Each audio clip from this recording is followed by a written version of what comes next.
자, 그럼 설교를 시작하겠습니다. 주제는 교회는 누구이고 무엇을 해야 하나이고 본문 말씀은 마태복음 16장 14절 19절 말씀입니다. 그래서 방금 전에 그 말씀은 읽어봤죠.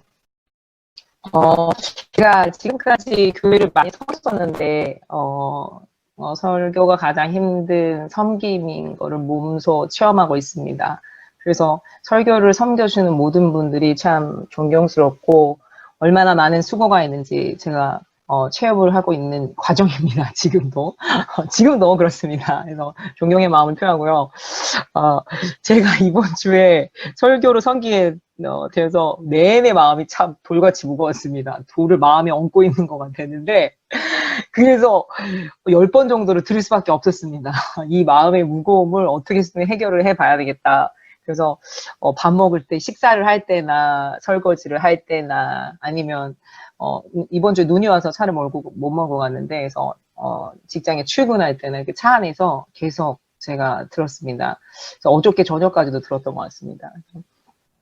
좀 그랬더니 좀 마음의 부담감은 조금 줄어들긴 하더라고요. 사람이 이렇게 자꾸 낯이 익으면은 그런 친근함을 느끼잖아요. 그래서 좀 부담감 줄어들긴 했는데, 근데 제가 왜 이 설교를 정하게 되는지 두 가지로 좀 말씀드리고 싶습니다.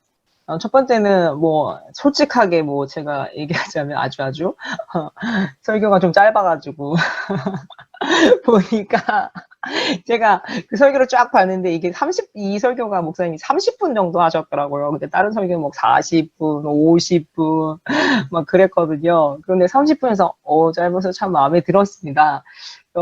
그런데 막상 제가 설교를 준비하다 보니까 원고는 참 길더라고요.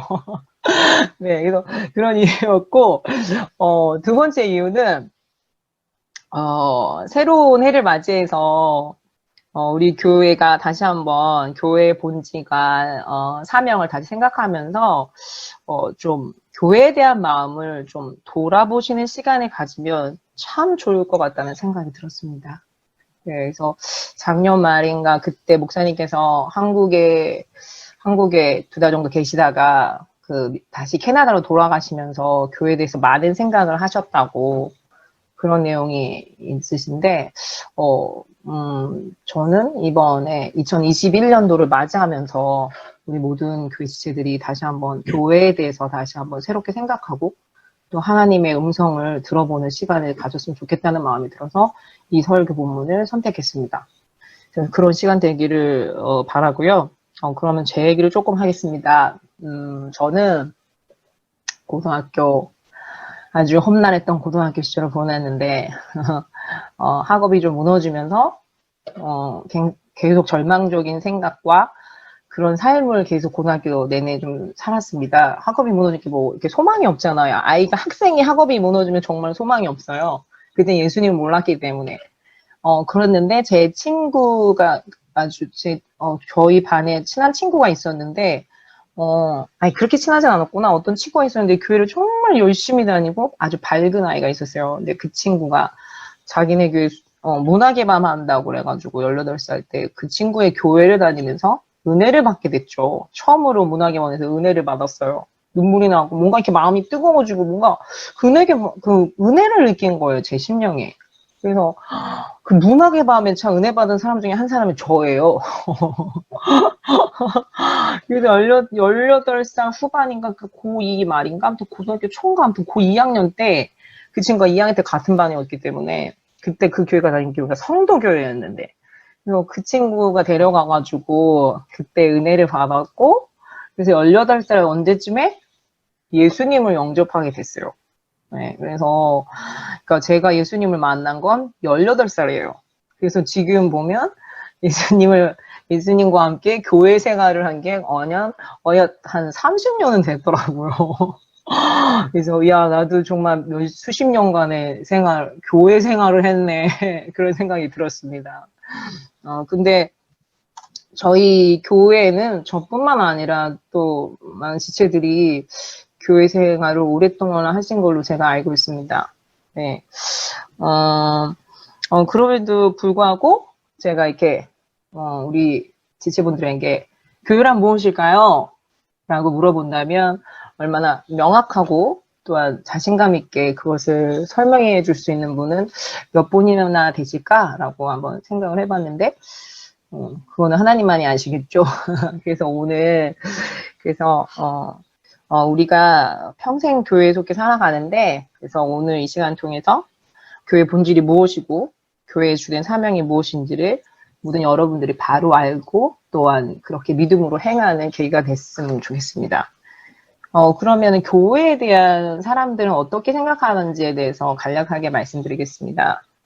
대부분의 사람들은 교회를, 건물이나 장소, 아니면 대표, 아니면 담임 목사님 위주로 생각하는 경향이 아주 많습니다. 뭐, 건물 하면은 제가 3번동에 사니까, 3번 교회, 아니면은 분당이면 분당교회, 이렇게 말하기도 하고, 아니, 장소를 얘기하면, 그렇게 얘기하기도 하고, 대표 담임 목사님 하면, 이성대 목사님 교회, 아니면 외국의 최한 목사님 교회, 빌전스 목사님 교회, 이런 식으로 사람들이 이야기를 하죠. 네, 그렇게 하고, 또 때로는, 말씀을 전하거나 성례와 권징을 하는 그런 모습으로 볼 때는 교회가 무엇을 하는지에 대해서 초점을 맞춰서 교회를 그렇게 보기도 합니다. 아니면은 교회의 어떤 직책으로 목사님, 장로님, 이렇게 집사님 이런 식으로 그 직책의 그런 시각으로 봐서 이렇게 구조적인 면으로 이렇게 보기도 합니다. 그런데 이렇게 보는 시각들이나 그런 이해들은 틀린 건 아니지만은 지금 저희 교회나 또한 이 세대에서 하나님은 이런 시각보다는 교회의 본질에 대한 올바른 이해를 갖기 원하신다는 마음이 오늘 예배 때 더 마음에 많이 드는 것 같았습니다. 제가 방금 예배를 했는데 예배를 드렸는데 제가 예배하는데 하나 성령님이 한국교회에 대한 여기서 막 마음을 주시는 거예요. 그래가지고 한국교회가 하나님의 마음이 부어지고 그 하나님의 그 말씀으로 이렇게 일어나길 원한다는 그런 마음이 부어져서 저 마음에 감격스러웠는데 정말 지금 시점에서 하나님께서 한국교회에게도 정말 교회의 본질이 무엇이고 사명이 무엇인지를 하나님이 너무 알기를 원하시구나 하는 거를 제가 좀 느낀 것 같습니다. 예배 시간에. 네, 그래서 이 마음을 흘러보내고요. 그러면 교회의 본질에 대한 부분은 교회가 누구인가? 교회는 무엇인가라는 질문의 답입니다. 교회의 사명은 교회가 무엇을 꼭 해야 하는가? 라는 질문에 대한 답입니다. 네, 그래서 오늘은 바로 이 교회가 누구며 교회가 무엇을 꼭 해야 되는지 이 본질과 사명에 대해서 세 분이 하나인 삼위일체 각위 하나님과 연관된 측면에서 알아보도록 하겠습니다. 그러면 첫 번째 교회의 본질 첫 번째는 신자 각 개인은 하나님의 자녀이고 교회는 하나님의 자녀 공동체라는 것입니다. 교회에 있어서 가장 우선적인 사명은 서로 사랑하면서 하나님 아버지를 섬기는 것이죠. 성경에서 예수님을 믿고 다른 이들을 하나님의 자녀라고 말씀하십니다. 그래서 성경을 한번 살펴보도록 하겠습니다. 자, 성경 요한복음 1장 12절에서 13절 말씀이 보면은 영접하는 자, 그 이름을 믿는 자들에게는 하나님의 자녀가 되는 권세를 주셨으니 라고 하나님의 자녀가 되는 권세에 대해서 말씀하고 계십니다. 그리고 에베소서 2장 19절에서는 그러므로 여러분은 이제부터 외국 사람이나 나그네가 아니요 성도와 같은 시민이요 하나님의 가족입니다. 라고 하나님의 가족이라는 말이 나옵니다. 네. 또한 요한일서 3장 1절의 말씀에 보면은 보라 아버지께서 어떠한 사랑을 우리에게 베푸사 하나님의 자녀라 일컬음을 받게 하셨는가 우리가 그러하도다 하면서 여기서도 하나님의 아버지의 사랑으로 말미암아 하나님의 자녀로 일컬음을 받는다는 말씀이 여기에 나와 있습니다. 이와 같이 신자들이 하나님의 말씀과 같이 자녀이며 하나님의 가족이라고 말하고 있는데요. 그러면 교회라는 것은 하나님 아버지의 자녀와 자녀 그 가족의 공동체인 것이죠. 네, 그러면 이렇게 교회가 하나님 아버지의 자녀고 가족의 공동체라면은 이 교회에서 가장 우선시돼야 되는 사명은 무엇일까요? 당연히 가족이니까 사랑을 해야 되는 게 당연하겠죠. 네. 그래서 그러면 그렇게 서로 사랑하면서 가족이니까 그리고 또 아버지신 하나님을 섬겨야 되는 거잖아요. 그래서 그렇다면은 이렇게 그러면은 부모님들이 그 아버지이신 하나님, 그러니까 또 우리 이렇게 가족의 그 형태로 지금 바라본다면은 어느 시대에 어느 민족이든지 이렇게 가족의 문화 안에서 부모님들이 자녀에게 바라는 것은 무엇일까요? 그것도 당연히 자녀들이 부모 입장에서는 자녀들이 서로 사랑하고 화목하며 또 서로 관심을 갖고 도우며 살아가는 거겠죠. 네네.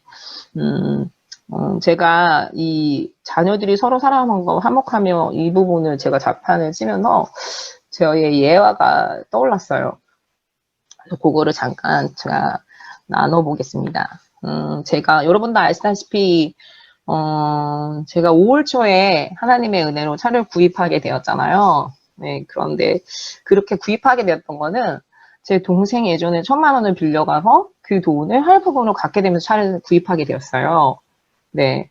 그런데 차를 구입하는 과정에서 그 현대 영업부장님이 저 어린이집에서 저랑 통화를 했는데, 제 동생이 할부 갖는 부분을 제가 말씀을 드렸는데 잘못 이해하셔가지고 1,000만 원을 제 동생 일시불로 갚는 걸로 알고 계셨던 거예요.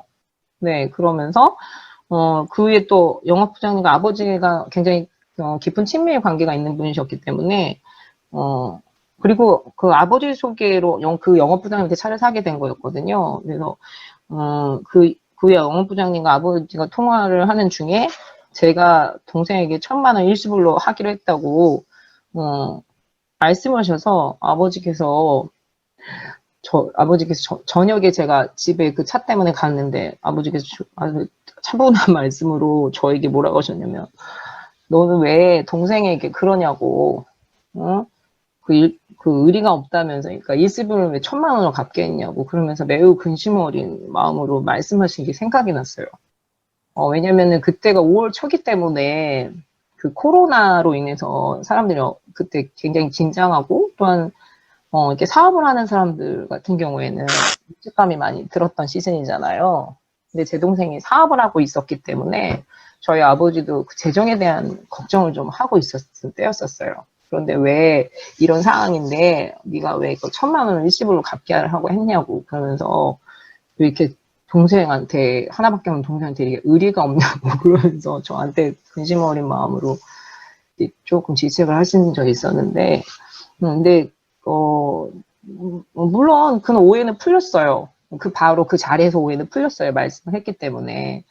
근데 제가 그런 아버지의 마음을, 근심 어린 마음을 느끼면서, 우리 동생하고도, 물론 오해였지만, 그런 적은 없었지만, 그 영업부장님의 오해로 생긴 일이지만, 이렇게 동생하고, 아무튼, 그게 재정이 됐던, 어떤 원인으로 그런 관계가 됐던 간에, 뭔가 동생에게 어려움을 주거나 화목하지 못한 관계가 되면 우리 아버지에게 참 근심이 되는 거구나 라는 것을 제가 오랜만에 느꼈어요. 왜냐면 제 동생하고 그런 관계가 전 제 동생하고 되게 친하고 굉장히 화목하거든요. 네, 그래서 그 오랜만에 느낀 거예요. 그래서 내 동생인 그러니까 우리 아버지 입장에서는 자녀들이 서로 화목하게 지내고 서로 도와줄 때 마음에 기쁨이 있는 거지, 그리고 평안한 것이지, 서로에게 이렇게 어려움이 있을 때는 아버지에게 근심이 된다는 거를 제가 실제적으로 좀 경험했던 예화가 생각이 났습니다. 그래서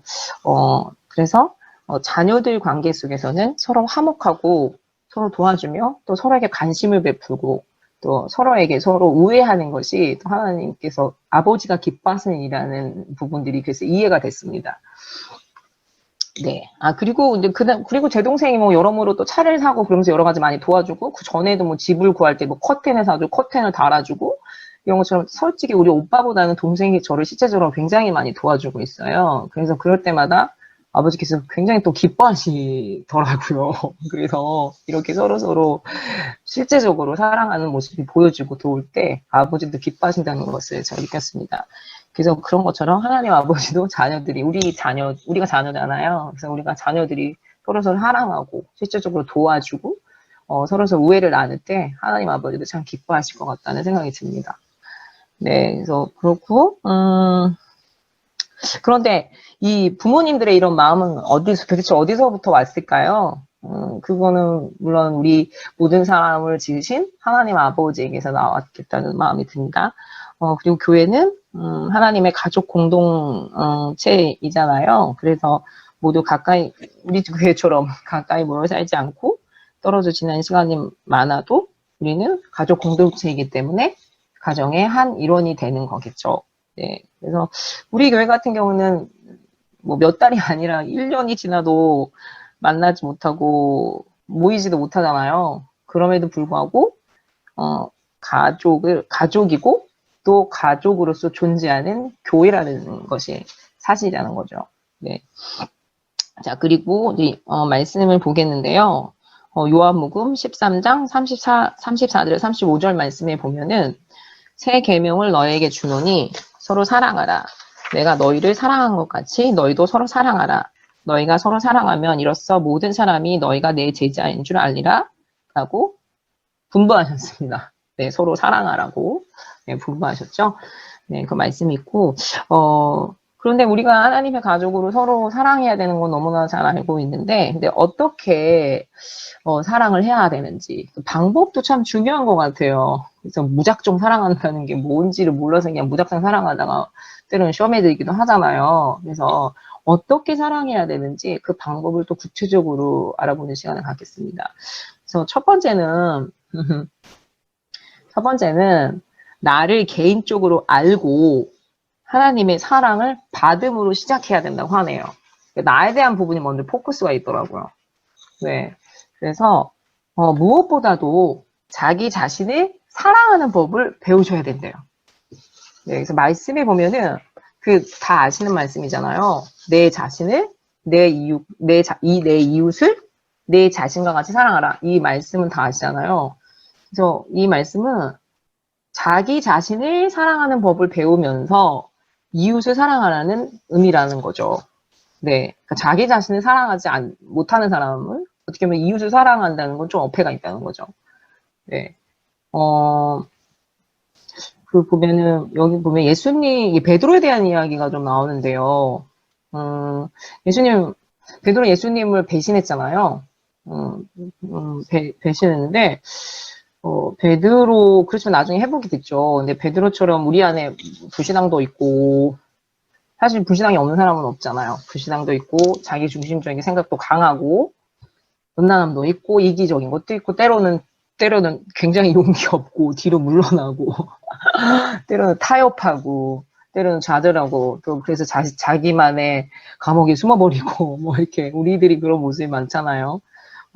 그래도 우리가 여전히 그런 모습이 있어도, 하나님이 우리를 너무너무 사랑하시기 때문에, 성령님을 통해서 하나님의 사랑을 주신다는 거죠. 그래서 우리가 해야 될 부분은 그렇게, 성령님을 통해서 그 사랑의 체험을 계속 받아야 된다는 거예요. 네. 그래야지 우리가 자신도 사랑하는 것이 그렇게 성령으로 채워지지 않는 상태에서 내 자신을 사랑하는 것도 어렵다는 거예요. 그래서 그런 부분이 계속적으로 지속적으로 성령님의 사랑을 자기 자신도 체험을 받는 그런 시간들이 필요하다는 것입니다. 그리고 또 하나는 자기 스스로 용서할 수 없는 일이 있어도 예수님께서 모든 사람을 용서해 주셨기 때문에 자기 자신도 남만 용서하는 것이 아니라 저는 제 자신을 용서하는 거 되게 좀 인색한 것 같아요. 남들은 그래 하나님 말씀에 예수님이 예수님이 피값으로 저 사람 용서하셨는데, 아, 용서해야지. 저는 그 생각은 빨리 돌아가요. 그 남들이 나한테 뭐를, 이렇게 좀 용서, 좀 이상한 행동을 해서 내가 용서를 해야 되는 일이 있으면 그 생각은 빨리 나는데, 제 자신을 용서하는 거. 그거는 빨리빨리 안 되더라고요. 그러니까 좀 제 자신에 대해서는 좀 제가 관대하지 못한 부분들을 제가 발견하곤 해요. 근데 자기 스스로에 대해서도, 용서하고, 스스로 사랑을 해야 되는 부분이 필요하다고 여기서 말하고 있더라고요. 그래서, 아, 나도, 뭔가 저도 뭐 이렇게, 잘하고, 뭔가 어떤 일이나 어떤 관계에서 잘 되고, 일이 잘 성취되고, 뭐, 그러면 제 자신이 사랑스럽기도 하고, 뭐, 자신감이 충만하기도 하지만, 어떤 일이나 관계 속에서 실패하거나, 아니면 좀 실수하거나, 사람은 실수도 하잖아요. 실수하면, 뭐, 그때마다 좀, 저 자신을 좀 자책하는 좀 스타일인 것 같아요. 아, 왜 그랬을까? 왜 그랬어? 그러지 않았어도 좋았잖아. 왜 이렇게 성급했어? 제가 좀 이렇게 성급한 게 좀 있기도 하거든요. 학부모님들 관계 속에서 제가 선생님이라는 입장을 좀 가끔 간과를 해가지고, 어머니가 들었을 때는 선생님이 이런 말씀을 하면, 참 마음이, 좀 자존심이 상하는데? 그런 케이스들이 좀 있거든요. 근데 제가 선생님의 입장을 간과해서, 그냥 어머니한테 성급하게 어떤 부분을 말함으로, 어머니가 좀 상처가 되기도 하는, 뭐 이런 일이 아주 가끔 있어요. 그래서, 그럴 때마다, 왜 그랬어? 또 병 도졌네. 막 이러면서, 자책을 하고 막 그러는데, 근데 그 하나님 좀 이제는 그러지 말라고 하시는 거겠죠.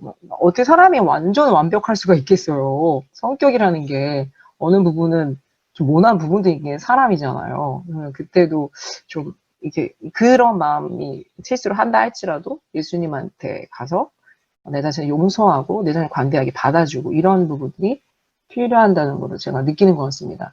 제 자신을 용서하고 받아들이지 않으면 또 이렇게 길 없이 헤매죠. 막 그때 느끼는 게 예수님의 길이 아닌 다른 길을 막 헤매고 있더라고요. 그래서 내 자신도 빨리빨리 용서해야 되는구나. 용서하면 또 다시 평안해지고 예수님이 주신 길로 가고 있는 것 같은 거예요. 그래서 내 자신에 대한 영역에 있어서도 용서하는 법을 계속 배워가야 되는 것 같습니다. 네. 네, 둘째로는 믿는 신자 한 사람 한 사람이 하나님이 사랑하시는 한 가족의 형제, 자매, 또 하나님의 자녀라는 이해, 어떤 믿음이 마음 안에 아주 깊이 자리 잡아야 한다고 하네요. 네. 사실 우리 공동체도 마찬가지고, 가족도 마찬가지잖아요. 지내다 보면은 서로 심하게 상처받을 때가 있잖아요. 네. 저도 올 초에 저희 아버지께서 가족들끼리 서로 사랑하는 게 결코 때로는 쉽지 않을 때가 있어요. 저희 올 초에 저희 아버지 1월 1일 날 큰 사건을 또 터뜨리셨거든요. 그래서 저희 아버지는 좀 분노를 억제를 잘 못하세요. 그래서 저희 아버지께서 또 저희 아버지가 좀 너무 가난하게 가난하게 좀 어렸을 때부터 가난하게 생활을 하시다 보니까 그 돈에 대해서 굉장히 예민하시거든요. 저희가 돈이 없는 집안은 아님에도 불구하고 돈에 대해서 되게 예민하세요. 그런데 그날도 1월 1일도 무슨 귤값 때문에 엄마랑 막 이렇게 말싸움이 좀 일어나신 거예요. 그러다가 말싸움이 일어났는데 그러다가 아버지께서 그거를 다시 자신이 내지 않겠다 뭐 이런 식의 말싸움이 있으시다가 엄마가 감정이 격해진 거예요. 그러면서 귤이 날라오기 시작하더라고, 귤이. 귤이 막 이게 아버지게 막 이게 감정이 올라왔는데 이게 화가 난 거야. 귤 세례가 오는 거예요, 귤 세례가. 네, 귤. 그것도 거센 귤. 야구공 같이 날라와요, 야구공 같이. 그래가지고 저도 그 자리에 있었거든요. 그래서 제가 그 자리에 있길래, 그럼 제가 귤 날라오기 전에 제가 소파에 제가 아빠 옆에 앉아 있었거든요. 귤 날라오기 전에, 아버지 그럼 제가 하겠다고, 제가 그거 내드리겠다고. 그랬는데 벌써 감정이 격분되셔서 귤이 날라가기 시작했어요. 그리고 엄마가 놀래가지고 그날 밤 잠을 한숨도 못 잠으셨다는 그런 이야기가 있습니다. 그래서 저희 집이 좀 그런 게 있어요. 저희 엄마는 또 저희 아버지가 뭐지? 물통 또 하나 가져가지고 그 생수 있잖아요. 500ml 생수 그것도 던져서 그걸로 엄마는 발도 맞아보시고, 예, 또 저는 그것도 목격도 하고 막. 그러니까 좀 그렇게 그 분노하시면은 이렇게 아주 무슨 던지는 투수도 아니신데 이렇게 던지는 습관이 있으세요. 그래서 그게 젊었으죠 때나 지금이나 별로 변함이 없어요. 어, 그래가지고 저도 좀 놀래죠. 그런 아버지의 모습을 보면. 근데 또 저희 아버지도 자상할 때 굉장히 자상하세요. 네, 굉장히 자상하신 분이세요. 근데 저희 어머니 관계에서 그게 안 돼가지고 어머니가 좀 왜냐면 그 아버지의 마음을 이렇게 잘 보시고 이래야 되는데 어머니가 그걸 잘 못 보시고 자꾸 그거를 좀 부추기는 성향이 조금 있으세요. 네, 그러다 보니까 그 이렇게 또 폭발을 했는데 제가 그 모습을 보면서 이 가족을 저도 충격이잖아요. 아버지가 알고는 있지만 또 그러시니까 또 오랜만에 또 그게 나오셨기 때문에 그래서 상처가 돼요. 감정적으로 상처가 되고 아버지를 그래서 저 아버지가 딱 그러놓고 나서 엄마랑 저는 그냥 조용히 집을 빠져나왔죠. 왜냐면 순간 좀 무섭거든요. 분노가 아시다시피 남자들의 분노가 표출되면 좀 무서워요. 그 분위기가. 그래서 이성동 선생님 잘 아실 것 같은데. 그래서 그 무서운 분위기 때문에 엄마랑 저는 집을 살짝 빠져나갔어요. 그래서 그 1월 1일 날 그 추운 날 빠져나와가지고 그래서 제 엄마는 교회 갈 일이 있으셔가지고 재정 정리하신다면서 그 투덕투덕 걸어갔던 기억이 납니다. 그래서 그러면서 제가 속으로 하나님 기도하면서 갔죠. 저는 집으로 가는 길이었는데 하나님 저희 아버지가 물론 저희들에게 그렇게 행하셨지만 저희 아버지의 그런 모습 때문에 저도 속상하고 프레시 프레이를 하는 거죠. 저도 속상하고 마음이 좋지 않습니다. 그러면서 기도하고 그러니까 그럼에도 불구하고 예수님이 아버지를 용서하신 것처럼 제가 용서하기로 제가 그랬잖아요. 남들이 그런 거 하면 빨리 그거 한다고. 그래서 아버지를 용서하기 원한다고 이게 고백하면서 아버지를 사랑할 수 있는 마음 다시 저에게 부어달라고 다시 기도하면서 갔던 그 기억이 납니다. 이런 것처럼 가족이라도 이렇게 상처를 줘요. 저희 어머니가 또 마음이 얼마나 충격이 됐으면 잠을 한숨도 못 주무셨겠어요. 그럼에도 불구하고 또 저희 가족이기 때문에 아버지시기 때문에 또 한편으로 또 남편이기 때문에 다시 사랑을 선택하는 거잖아요. 그래서 교회 지체들도 마찬가지로 이렇게 생활하다 보면은 본의 아니게 서로 상처를 주고받을 수가 있어요.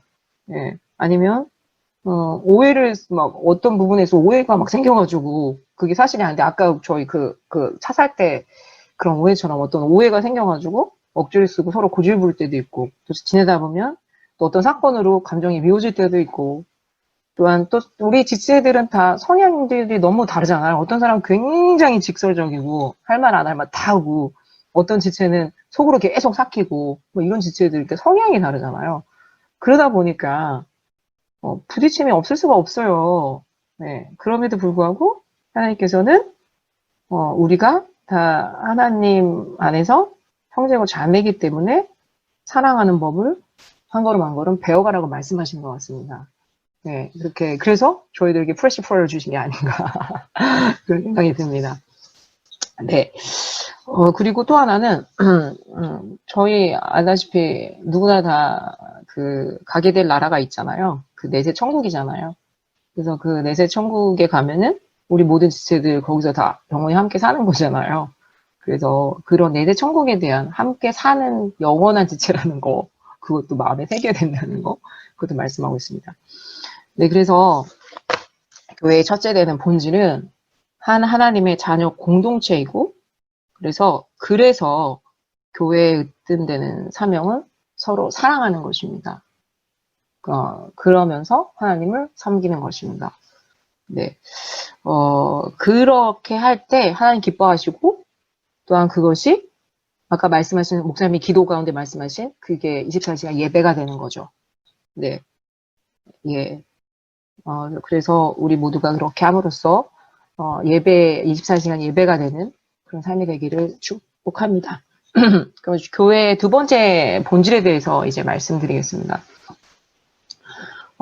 교회의 두 번째 본질은 예수 그리스도의 몸인 제자 공동체라는 것입니다. 에베소서 1장 22절, 23절에서 교회는 그의 몸이니 만물 안에서 만물을 충만케 하시는 이의 충만함이니라 라고 말씀하셨는데 여기서 교회를 그리스도의 몸이라고 말씀하고 있습니다. 네, 그렇다면 신자 각 사람은 그 몸에 있는 각각의 지체이겠죠. 자, 그리고 또한 고린도전서 12장 27절 말씀에 보면은 여러분은 그리스도의 몸이요 한 사람 한 사람은 그 몸의 지체라고 이렇게 말하고 있습니다.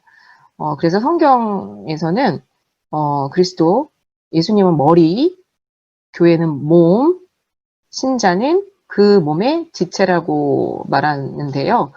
그럼 지체는 우리 몸으로 따지면은 누구는 위고, 뭐 임경자면 위고, 아니면 뭐 목사님 뭐야, 또 뭐 순경제님은 뭐 장이고, 뭐 아니면 뭐야, 또 누구야, 또 누구 동윤이는 발이 어디야? 동윤 어딜까? 동윤 긴가? 코? 유진이는 눈이야? 그 나는 뭐야? 나는 어디지? 손톱이야? 어떤 사람은 대장, 어떤 사람은 뭐야? 눈썹이기도 할래나? 그것처럼 교회의 어떤 지체라는 거죠. 근데 중요한 거는 지체가 다 어떻게 돼 있어요? 연결되어 있잖아요. 따로 떨어져 있는 거 하나도 없어요. 우리가 연결돼 있다는 거. 연결됐다는 특징이 뭐예요? 특징이 뭘까요? 연결됐다는 특징은 기쁘면 다 같이 기쁘는 거죠. 네. 그리고 슬프면 다 슬퍼.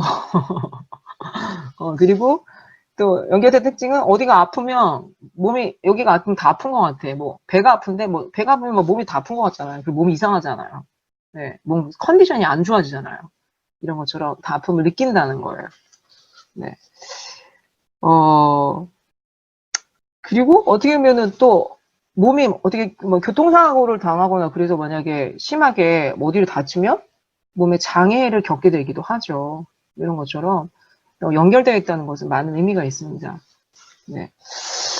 자, 그리고, 그래서 이 비유는 결국, 머리와 왕이신 예수님과 그분을 믿고 따르는 제자들이 하나이고, 한 몸으로 연결되는 공동체라는 사실을 저희에게 알게 해줍니다. 네, 공동체라는 거죠. 자, 그러면 사도행전 또, 9장 3절에서 5절 말씀을 함께 보겠습니다. 이 말씀에 보면은, 사울이 길을 떠나 다메섹 가까이 도착했을 때 갑자기 하늘에서 빛이 비춰 그를 둘러쌌습니다. 사울이 땅에 떨어졌습니다. 그때 그는 사울아 사울아 내가 나를 왜 핍박하느냐? 라는 음성을 들었습니다. 사울이 주여 누구십니까? 라고 묻자 나는 내가 핍박하는 예수다. 그래서 이 말씀은 다들 많이 알고 계시잖아요. 사울이 기독교 신자들을 핍박하는 그런 내용이잖아요. 그런데 예수님이 뭐라고 하세요? 왜 나를 핍박하냐는 거죠. 그래서 여기서 말씀하시는 것은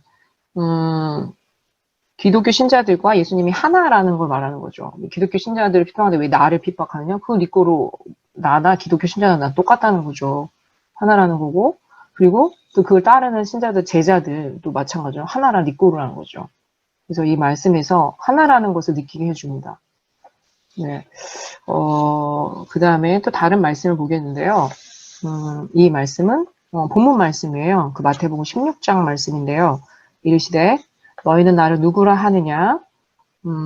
시몬 베드로가 대답하여 이르시되 주는 그리스도시요 살아계신 하나님의 아들이십니다. 예수께서 대답하여 이르시되 바요나 시몬아 내가 복이 있도다. 이를 내게 할 이는 혈육이 아니요 내 아버지시다. 또 내가 네게 이르노니 너는 베드로라. 내가 이 반석 위에 내 교회를 세우리니 음부의 권세가 이기지 못하리라고 말씀해 주셨어요. 그러니까 그러니까 건세를 주신 거잖아요, 교회에게. 그러면서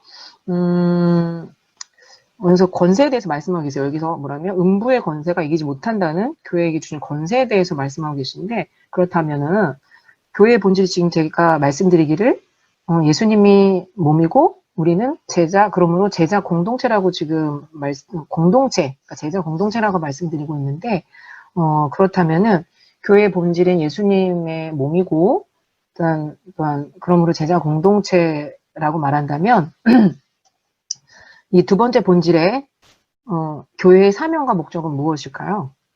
제자 공동체로서의 사명과 목적은 무엇일까요? 그것은 예수님께서 말씀하신 지상 대명령에 순종하면서 복음을 널리 전하고 제자들을 세워서 음부의 권세를 막아내고 하나님의 나라를 확장하는 것입니다. 왜 그래야 되냐고 물으신다면 예수님이 이 땅에 오신 목적이 바로 음부의 권세를 막아내시고 하나님 나라를 세우시러 오신 거잖아요. 예수님 이 땅에 오신 게. 예수님께서 그렇게 하셨기 때문에 예수님이 이 땅에 오셔서 복음도 전하시고 제자도 양육하시고 교육을 세우셨잖아요. 예수님이 그렇게 하셨기 때문에 우리도 그렇게 행해야 되는 거죠. 왜냐면 우리 이게 제자잖아요. 그래서 말씀을 보겠습니다. 마태복음 28장 18절에서 20절 말씀에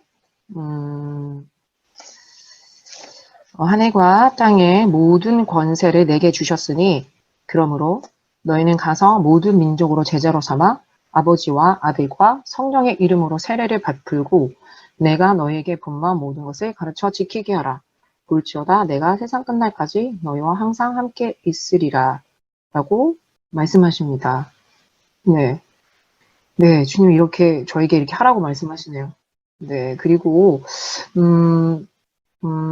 또, 사도행전 1장, 3절 말씀에 보면은, 부활하신 예수님이 교회에게 나타나시고, 또 교회에게 말씀하시고, 또 많은 표적과 권능과 증거로 사명을 감당하는 교회와 함께 계심을 나타나신다고 하는데요. 그럼 또 사도행전 1장 3절 말씀을 살펴보겠습니다. 그 말씀에 보면은 1장 3절 그가 고난 받으신 후에 또한 그들에게 확실한 많은 증거로 친히 살아계심을 나타내사 40일 동안 그들에게 보이시며 하나님 나라의 일을 말씀하셨습니다. 여기서 저희가 이해해야 될 부분은 이 말씀에서 교회의 본질에 대해서 우리가 확실하게 믿고 받아들이고 순종하는 교회들에게는 지금도 예수님이 나타나시고 말씀하시고 또한 표적과 기사를 행하시고 함께 계심을 증거하신다는 거죠. 네, 어떠한 교회에게? 그 교회의 본질을 믿고 확실히 받아들이는 교회에게. 네, 그리고 또한 이거는 이거는 목사님이 그 말씀하신 어떤 글귀가 있는데 그 글귀에 대한 부분을 제가 말씀드리겠습니다. 이게 어느 책에서 보신 것 같아요. 자, 글귀를 말씀드리면, 나는 결정한 존재가 나는 무엇을 결정해야 될 존재가 결코 아니다. 나에게 주어진 명령은 명령하다. 지상 대명령에 관한 말씀인 것 같아요. 그래서 내가 만일 두려움을 가지면은 나와 가까운 다른 사람들에게 이 두려움이 암처럼 퍼질 것이다. 그러니까 이 말씀은 교회의 본질, 바로 지상 대명령에 대한 이 명령에 대해서 우리가 가져야 할 태도에 대해서 말씀하시는 것 같습니다. 네. 우리는 이 지상 대명에 대해서 결정한 존재가 아니라는 거죠. 네. 이미 예수님이 왜 그런가? 왜 그런가요? 또 물으신다면 이미 예수님이 채찍 맞으시고 십자가에서 죽이시까지 하시면서 우리를 사단의 권세 아래서 이미 건져내셨잖아요. 이미 건져내셨고 이 사명을 주셨기 때문이죠. 예수님이 이미 십자가 사건에서 이루셨기 때문에 우리가 이 지상 대명에 대해서 우리가 결정하고 그럴 존재가 아니라는 거예요. 그래서 이 사명에 대해서 우리가 더 이상은 뒤로 물러나서는 안 된다. 네. 뒤로 물러나는 것은 이 뒤로 물러나는 자체가 두려운 거잖아요. 두려움이고 그래서 이 두려움은 암과 같이 지체들에게도 퍼지기 때문에 우리 더 이상 두려워해서는 안 된다. 뒤로 물러가서는 안 된다. 이제는 전진해야 된다. 이 사명을 가지고 우리가 이제는 앞으로 나아가야 된다는 그 메시지가 저는 강하게 여기에 내포되어 있다고 믿습니다. 네, 그래서 이 시즌에 우리는 더 이상 이 지상대명령에 대해서 더 이상 타협해서는 안 되는 시즌이 왔다고 저는 확실하게 믿습니다. 그래서 우리 교회가 또 한국 교회가 이 지상대명령에 대해서 이제는 하나님 앞에서 이제는 전진하고 그 믿음으로 반응해야 된다라고 저는 확실히 믿습니다. 자, 그러면 그 다음에 그 다음 부분을 말씀드리겠습니다. 자, 이제 그럼 이제는 교회 이제 두 번째에 대한 부분, 이제 교회의 아니 세 번째에 대한 본질에 대해서 이제 제가 말씀을 드리려고 합니다.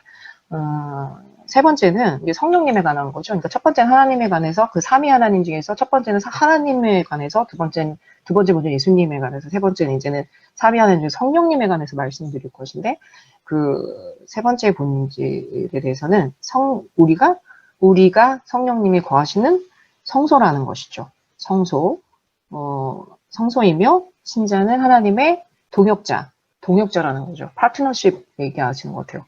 동역자라는 것입니다. 네, 그러므로 교회는 성령님 안에서 계속 성화되고 발전하는 삶과 사역을 통하여서 살아계신 하나님을 드러내야 합니다.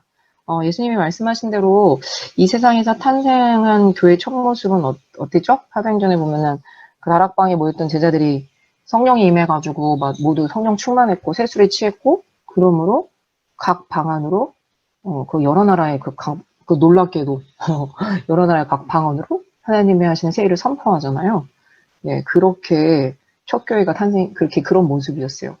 네, 이렇듯이 우리 기독교회가 또 기독교인이 다른 종교와 아주 많이 다른 부분은 무엇일까요? 그것은 정말 그 위대하신 하나님, 우리가 그 손을 두고 아까도 예배했지만 그 위대하신 하나님, 정말 그 놀라우시고 정말 말로 표현할 수 없는 그 하나님을 경배의 대상, 정말 찬양의 대상인 그 하나님이 모든 믿는 신자들의 안에 와서 계시다는 거죠. 성령님이 저희 안에 계시다는 사실이죠. 네. 높이 계신 하늘에 높이 계신 것만 아니라 그 하늘에 막 그 위에만 계신 게 아니라 우리 안에 내주하신다는 거죠. 이게 다른 종교와 기독교의 굉장히 큰 다른 특징이고 큰 차이점입니다. 네. 그 말씀을 보겠습니다. 고린도전서 3장 16절에 보면은 너희가 하나님의 성전인 것과 하나님의 성령이 너희 안에 계시다는 것을 알지 못하느냐.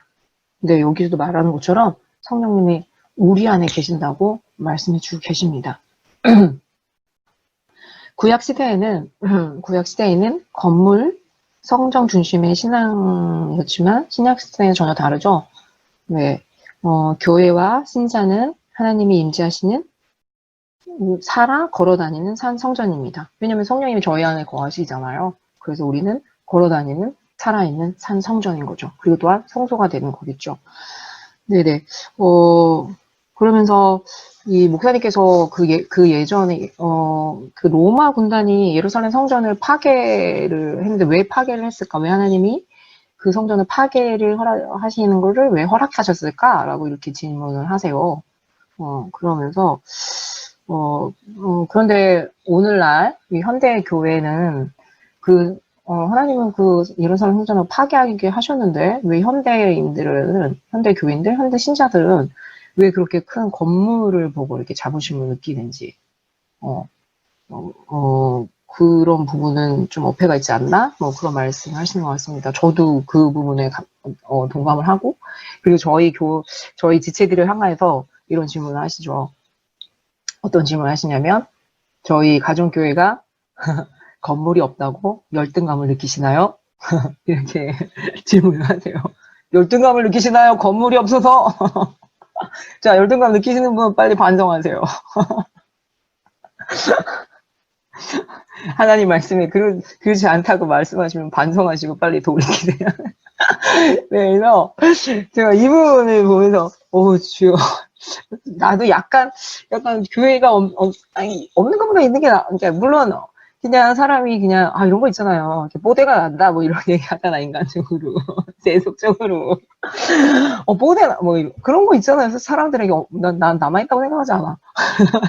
그래서 그런 걸 이렇게 추구할 수도 있지만 근데 성경에서는 그런 것보다는 본질에 대해서 또 이렇게 말씀하시고 계시기 때문에 자, 우리 가정교회가 건물이 없다고 열등감을 느끼시거나 위축감을 가지시지 마십시오라고 권면합니다. 네, 자, 그런데, 그러니까 하나님께서, 그러니까 우리가 바로 성전이기 때문에, 내가 바로 성전이기 때문에, 바로 내 자신이 성전이기 때문에 큰 교회를 보고 위축감을 가질 필요가 없다는 말씀이에요. 네, 그래서 이 진리를 선포합니다. 네네. 자, 그 다음 말씀을 보겠습니다. 자, 그 다음 말씀은, 고린도 후서 1장, 22절 말씀을 보겠습니다. 하나님께서는, 또한 우리를 자기의 것이라는 표로 인을 치시고, 그 보증으로 우리 마음에 성령을 주셨습니다. 여기 보면은, 자기의 것으로 라는 표로, 성령의 인을 치셨고, 그 보증으로 우리 어디에 성령을 주셨다고 말씀하고 계시죠? 우리 마음에 주셨다고 말씀하고 계십니다. 성령님을 우리 머리가 아니고 마음에 주셨대요. 마음에 주셨는데, 그렇다면, 마음에 주셨다면은, 성령을 주셨다면 그 마음을 어떻게 관리해야 될까요? 더럽고 지저분하고 냄새나면 성령님 참 불편하시겠죠? 네. 상처투성이고, 막 더럽고 냄새나고, 막 그러면은 참 힘드실 것 같아요.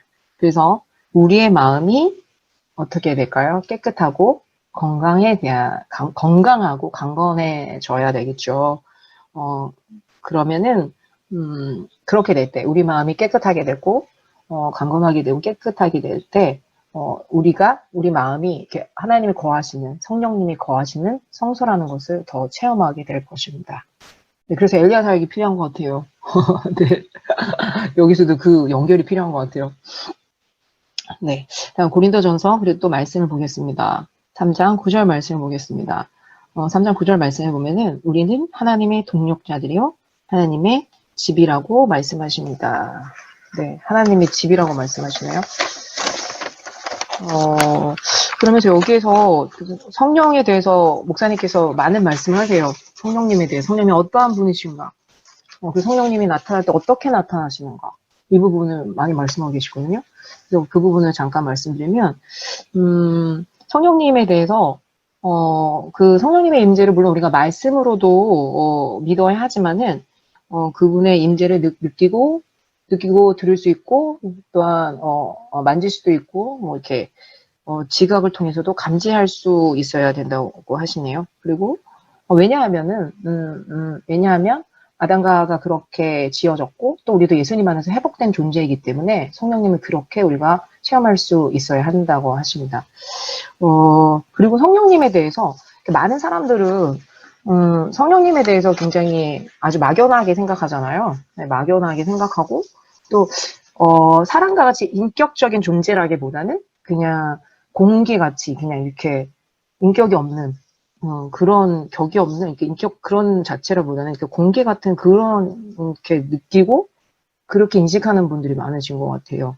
네, 그렇지만 성령님은 인격적이시고 그리고 실제하시고 전능하시고 그 지혜와 아름다움을 우리 인간의 말로 표현할 수 없으시고 그리고 또 가장 중요한 건 그런 성령님이 우리에게 나타나시기를 매우 기뻐하신다는 거죠.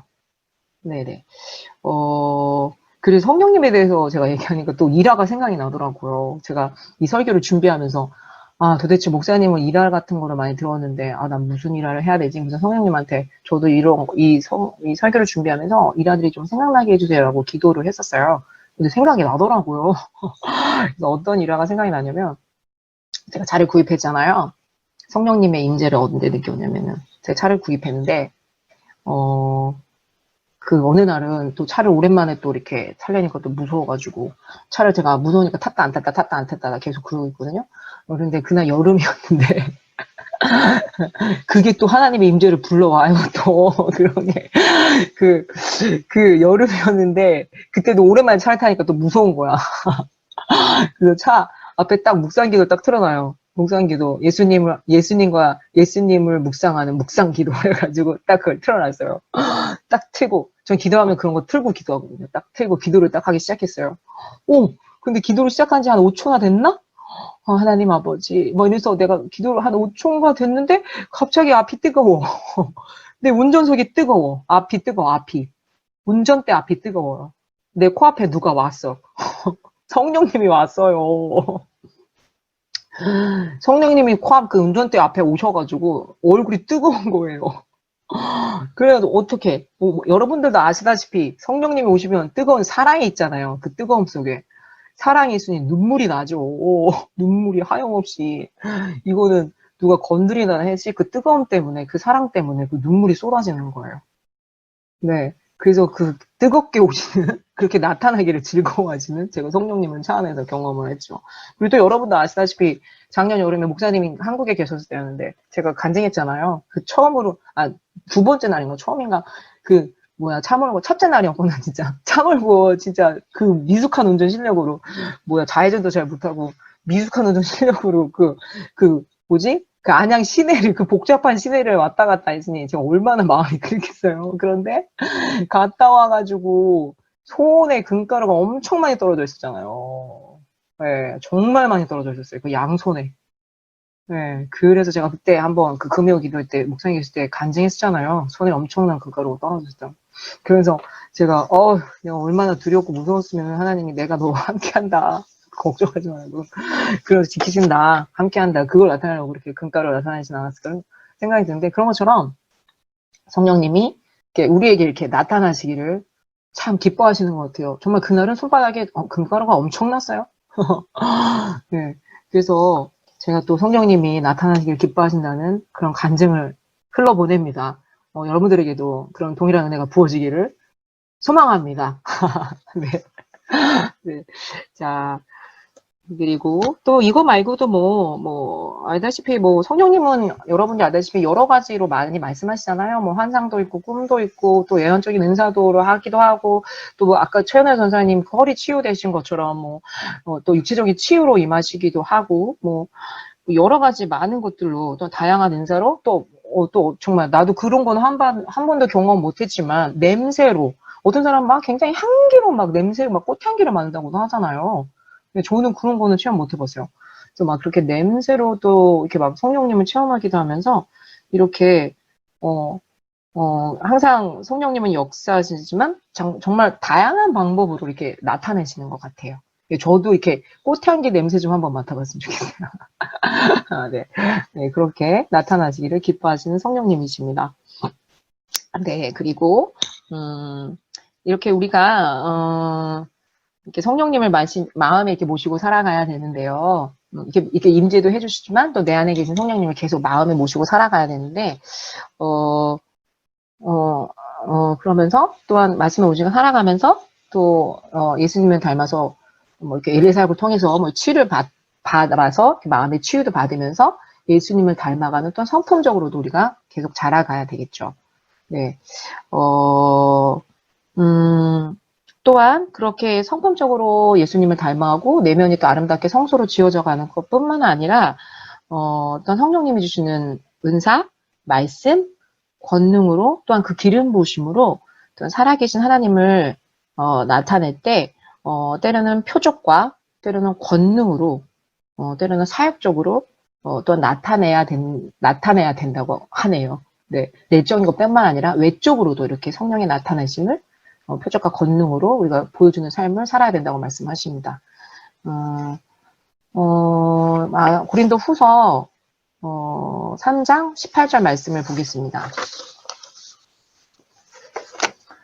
우리가 다 수금을 벗은 얼굴로 거울을 보는 것 같이 주의 영광을 보매 그와 같은 형상으로 변화하여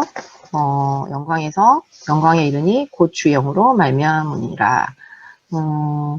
이 말씀과 같이 개인적으로 공동체적으로 또한 성품적으로 또한 사역적으로 성령님 안에서 예수님을 닮아서 변화되고 성장하면서 방금 말씀드린 것처럼 하나님의 살아계심을 삶뿐만 아니라 능력으로도 우리가 드러내야 한다고 말씀하십니다. 네. 그래서 성령님 안에서 계속 변화되고 성화되고 우리가 좀 더 온전케 되면서 내적으로는 성령님의 열매를 많이 맺고 또 외적으로는 성령님의 권능으로 복음을 전하고 성령님이 주시는 은사와 또한 그 기름 부음으로 하나님의 나라의 사역을 행해야 합니다. 네, 내적인 것뿐만 아니라 외적인 것도 같이 동일하게 행해줘야 됩니다. 네, 네 그러면 예수님이 예수님이 성령으로 하나님 나라의 사역을 하셨기 때문에 또 우리가 이렇게 사역을 해야 된다고 믿습니다. 그래서 이렇게 하나님 나라 사역, 성령님의 권능으로 이렇게 복음을 전하고 또 하나님 나라의 사역을 행하는 것이 바로 이 세 번째 사역의 사명인 것이죠. 네, 성령의 권능과 기름 부으심으로 하나님 나라의 사역을 행하는 것이 이 세 번째 본질의 사명이고 목적입니다. 네네. 그래서 우리도 이렇게 성령님과 함께 성령의 능력과 기름 부으심 은사로 표적과 권능을 행하는 하나님의 사람으로 세워져서 하나님 나라의 사역을 확장하고 하나님 나라의 그런 군사가 되기를 소망합니다. 그다음에 또 말씀을 보겠는데요. 요한복음 14장 16절 말씀을 보겠습니다. 내가 아버지께 구할 것이니 아버지께서 너희에게 다른 보혜사를 보내셔서 너희와 영원히 함께 있도록 하실 것이다. 그러니까 이거는 성령님이 우리와 함께 하신다는 말씀입니다. 그리고 요한복음 14장 26절 말씀에 보면은 보혜사 곧 아버지께서 내 이름으로 보내실 성령 그가 너희에게 모든 것을 가르치고 내가 너에게 말한 모든 것을 생각나게 하리라 라고 말씀하고 계십니다. 그리고 요한 1서 2장 26절 27절 말씀에 보면 너희를 미혹하는 자들에 관하여 내가 이것을 너에게 썼노라 너희는 주께 받은 바 기름 부음이 너희 안에 거하나니 성령이 우리 안에 거한다고 말씀하고 계십니다. 자 우리와 함께 하시고 또 성령님을 나타내시기를 결코 주저하지 않으시고 우리를 기뻐하시는 성령님 안에서 우리 모두가 변화되고 또한 변화된 모습으로 성품으로 성령님이 주시는 권능으로 또한 말씀으로 복음을 전하고 하나님 나라를 섬기는 것이 이 세 번째 본질에 대한 기본적인 사명이고 목적입니다. 네, 여기까지 세 번째에 대한 부분을 나눠드렸습니다. 그래서 거의 말씀이 이제는 거의 마무리가 되었는데요. 그러면 제가 오늘 전한 이 교회의 본질과 사명에 대한 부분을 요약하겠습니다. 첫 번째, 교회의 으뜸되는 본질은 하나님의 자녀 공동체입니다. 교회의 첫 번째 부르심은 영적 가족을 서로 사랑하면서 하나님을 섬기는 것입니다. 두 번째, 교회의 본질은 예수 그리스도의 몸인 제자 공동체입니다. 그러므로 그리스도의 복음을 전하고 제자를 세우라는 지상 대명령에 마땅히 순종해야 됩니다. 교회의 본질 세 번째는 성령님의 처소, 성소입니다. 그러므로 성령님 안에서 예수님을 닮아서 성화되어지고 성령님과 성령님의 말씀과 능력으로 하나님의 살아계심을 온 세상에 전파하고 드러내야 됩니다. 네, 제가 여기까지 설교를 들었습니다. 설교를 전했습니다. 제가 물론 정말 오랜만에 하는 설교여서 두근두근 가슴이 두근두근 그랬지만 제가 마음속으로 간절히 바라는 것은 저의 작은 섬김이 여러분들에게 또한 한국교회에 씨앗이 되어서 또한 저 자신에게도 그런 씨앗이 되어서 하나님이 기뻐하시고 하나님이 원하시는 교회로 저희들 모두가 또 한국교회가 계속 성장해 나가기를 소망합니다. 네.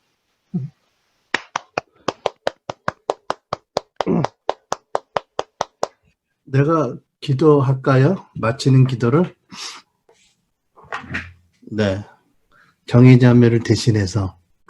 괜찮지? 하나님,